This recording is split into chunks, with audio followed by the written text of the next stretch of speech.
Hello everyone. We're in the intermediate days of Passover and hope everybody's healthy. We're going to continue reading from my book, Murder in the Kollel. Today we're going to read chapter 16, Surveillance. The next morning I was back at Daphna's home accepting my third fluffy onion cheese omelet. I was trying my darnest to refuse Mrs. Kallen's continuous offerings, but I was not succeeding. She was one heck of a cook. I think I had 3, maybe 4 hot buttered bagels, and I had down I don't know how many cappuccinos. Daphna's mom was now cutting me a nice large slab of chocolate cake for dessert. I have never eaten food as good as this in my life. My mom was a firm believer that a nutritious diet for our family was made up of equal parts frozen, takeout, and restaurant food. She never cooked. All the holidays and parties were always catered. The food in the Marines was always decent, but never really good. Bethany was a total disaster in the kitchen and considered it a major success if she was able to cook pasta or scorch some toast. After my marriage went kaput, I was on my own, and I have to admit that I am a total boor when it comes to things culinary. For the most part, I had reverted back to my mother's food formula to obtain the nutrients to maintain my bodily functions. This was totally different. I don't think I'm going to be able to get up from the table. I was now enjoying Mrs. Kallen's triple chocolate cake as we waited for Daphna to show. Apparently she had a very long night and was still getting dressed. Her mom kept up a constant one-sided chatter demonstrating that she indeed was the official busybody of the greater Lansing area Jewish community. Daphna stumbled in at about 8:30 a.m., yawning as she entered. She was back to her shaitel and wore a loose-fitting burgundy blouse over a long black skirt. Her figure was totally hidden as per the rules of tznius, modesty. Too bad. Coffee, now, please, was all she could say as she flopped into a chair. Mrs. Kallen prepared her a cup and set it before her. Any luck, I asked? You mean in finding the files? Yes. I got most of them, she said, taking a gulp from her cup. So what were they? What was in them? I asked eagerly. Not now, she said, shaking her head. Why not? Daphna held up a right hand to hide her left index finger that was pointing to her mom. Mrs. Kallen was washing dishes with her back to us, but it was obvious that she was straining not to miss a single word of our conversation. I agree with you. I think that's a good idea, I said. Once I finish another cup of this elixir of life, we'll go down to the vault and I'll show you. When we were safely ensconced in Daphna's work area, she handed me a stack of papers. These are the printouts of the files that were wiped. To save you time, I will tell you that they are credit card statements from 8 different companies going back 7 years. 24 statements in all.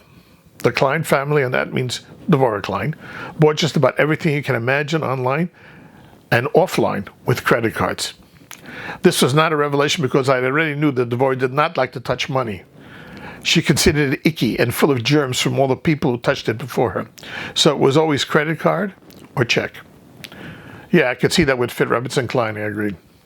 That also means that there were an average of 57 items charged to each one of the cards.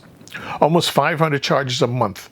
That includes all her bills and the stuff she bought online, and a cup of coffee or a newspaper or a parking charge, the smallest of things. Why are you telling me this? Because I assumed that whoever erased these statements did not want us to find particular credit card charges. That makes sense. That means one or more of the items on these particular statements is a charge that it does not appear in any of the statements that remained on the disk. Do you follow me? She asked. Yeah, I do. Because if they had appeared on the other statements, they would have been erased as well. Exactly, she said with a smile. So what I had to do was get all the statements from all the companies for the past 7 years and then compare them with the erased statements to find which items were unique. Did you say 500 charges a month? Yep. That sounds like a lot of work, I commented. Daphna let out a deep yawn and says, tell me about it. And she handed me a single sheet of paper with a single item on it. After I eliminated one-time charges like a payment for a parking fee or a cup of coffee and the like, I came up with 24 charges of around $300 a piece to Dr. George Felix. His fee started at $250, but over the years went up to $375. What kind of doctor is he? Psychiatrist. Oh, I said in surprise. What were the charges for? For treatment, per hour? Can't tell. The doctor's records are not on his computer. I suspect he has an external disk. I can only get those records for the short periods the disk is connected to the computer. For now, if you want to know why the rabbi was seeing him, we're going to have to ask him, she answered. Doesn't that seem strange? Someone is trying to hide these visits to a psychiatrist. But why go all that bother and leave all the brochures from the psychiatric clinics in the desk? Don't have a clue, said Daphna with a shrug of her shoulders. The Kleins didn't have any kids. Maybe that was the reason. But then again, if they were there for reasons related to infertility, why did they have to erase this information, I asked. I don't know yet, but the moment Dr. Felix connects his external disk, my little program will slip in and voila. Unfortunately, no connect until now. I told you I don't want to know how you were violating half a dozen federal laws. Officially, you never told me anything, I stated. No problem, she said with a knowing smile. What's up for today? Besides the appointment to see the director of the Hillel House at 2 o'clock, let's see, we got, what's in it today besides the appointment to see the director of Hillel House at 2 o'clock? We got mugged 2 days ago and bombed yesterday. You got something to top that, she joked. Rabbi Kamenovich called me last night, I said gravely. The whole world called me last night. Everyone heard about the bomb.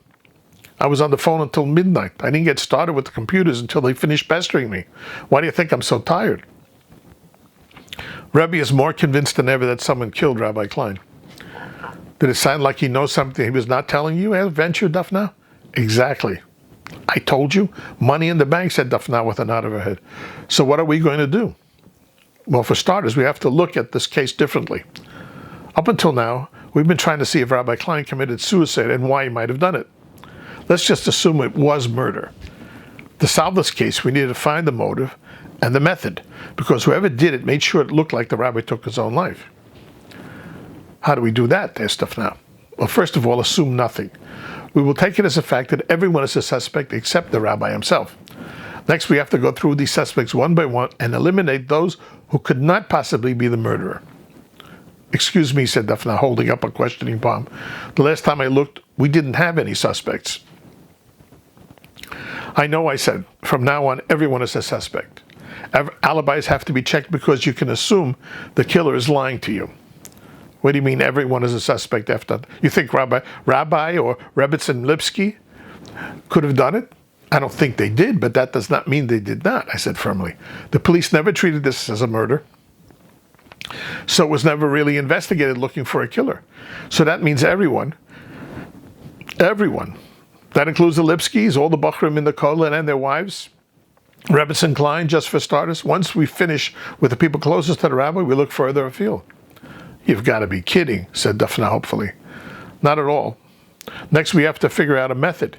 If he did not hang himself, how was the rabbi killed? That means we have to talk to the medical examiner. The alarm was operational at the time of the crime, so how did the murderer circumvent the system? Finally, how did the murderer get to the crime scene and then escape undetected? One of the neighbors down the street has a surveillance camera that shows that only 4 vehicles came down the street during the time the rabbi died, and none stopped to discharge or take on passengers. Well, the murderer could have walked there, suggested Daphna. Not in East Lansing. Everybody drives except for exercise nuts. Anyone walking or running would be stopped by the police. Besides, they would have shown up on the surveillance tape. Maybe they didn't stop on the rabbi street, offered Daphna. What good would that do them? Well, if they stopped, say, a block away and came through the backyards, we would never see them, said Daphna, stating the obvious. Why hadn't I thought of that? Can you find some more surveillance cameras? A lot of people have become security conscious. Is there a listing of security cameras near, I asked? Not really, but I have an idea. With that, she turned to her console and began typing. What are you doing, I asked. If the camera is on a closed internal system, then it will take forever to find all the cameras in the area, if we'll find them at all. But some people have their cameras hooked to their smartphones, so the owner can see what is happening even if they're far away. Most of those will go through a cable internet server. There are only a few in this area. I'm going to just take a look and see if anyone near the client's house is broadcasting. More image recognition, I said, showing off. Nice, she said with a knowing smile. We'll make you a computer nerd before you know it. A few minutes went by, and the screen suddenly showed a picture of someone's backyard. After a moment, the picture changed to show a side yard. This was followed by a front lawn. Dafna pointed to the screen. This is from a surveillance camera on the street directly behind the client's house and 4 houses north. What you are seeing is a live feed from the various cameras. Well, we don't need to see what's going on now. We have to see what happened back then. I know, said Dafna. I'm working on it. Give me a second. The screen changed to a night scene, and the time legend on the bottom of the screen showed it was the night that Rabbi Klein died.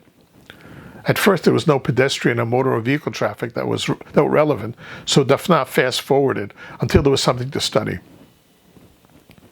Then, about 20 minutes before the rabbi's estimated time of death, a white car came down the street and stopped at the house directly behind the Klein house. The image was poor and taken from a great distance, but there was no question that someone got out of the vehicle and went into the side yard. 47 minutes later, a person could be seen leaving the same yard and climbing into the vehicle. The car made a U-turn and left the street. Did you just see what I saw? I asked. That's our murderer, said Dafna. A good chance, I said. Detective Lachler, congratulations. We're on our way to solving this case. Make me a copy of the surveillance tape. Also, what is the address of the house with the surveillance camera? I inquired. 392 Division. Why do you need the address? What do you need the address for? I have to go to Slattery. We need his help to find that car. And he needs to make an official request for the surveillance tape. I'm confused. You already have the tape, she said. Yes, but it was obtained by someone who shall remain nameless illegally. So you're just going to leave me here? We're partners. Take the computer disks back to Slattery so that he can return the computers to Rebbitzin Klein. Get a couple of hours sleep. I'll be back to take you to our 2 o'clock meeting at Hillel House. What do you expect to find there? I said seriously, maybe the reason Rabbi Klein was killed. That's the end of chapter 16. Tomorrow we'll do chapter 17.